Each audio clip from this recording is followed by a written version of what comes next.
আসসালামু আলাইকুম। তো আমি যখন সন্ধ্যার আগে বরকি ফেলাইছিলাম, তো এটা দেখতে পাচ্ছেন কেঁচো দিয়ে আমি ফেলাইছিলাম। তো অনেক বড় একটা গজার মাছ, তো প্রায় না হলে 2 থেকে 3 কেজি হবে। তো আমি এটা একটু আগে তুললাম। তো আসলে যারাই গজার মাছ ধরতে চান তারা অবশ্যই আপনারা কেঁচো দিয়ে ধরতে পারেন। কেঁচো দিয়ে ধরা একদম সহজ। আমি আপনাদেরকে ভালো মতন দেখাই। তো অনেক বড়, এই মাত্র একটু আগে তুললাম এটাকে। আস্তে করিস না।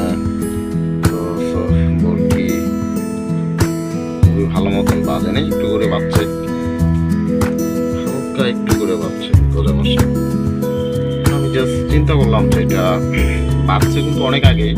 তো আমি দোকানে গেছিলাম নাস্তা করার জন্য, যেহেতু এখন প্রায় সন্ধ্যা হয়ে গেছে। তো দেখতে পাচ্ছেন, তো এরকম টাইমে এটা লাগছে। তো এতটুকুই, সবাই ভালো থাকবেন আর ভিডিওটা বেশি বেশি করে দেখবেন।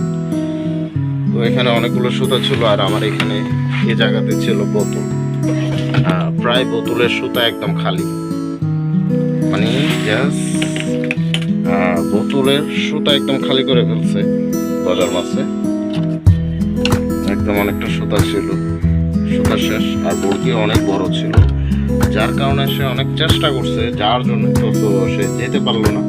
তো তাকে আমি দড়ি ফেললাম। তো এতটুকুই, দেখা যাক আবার বরকি ফেলাবো। আর সন্ধ্যার টাইমে অনেক বড় বড় গজার মাছ থাকে বা ধরে। তো এতটুকুই, সবাই ভালো থাকবে।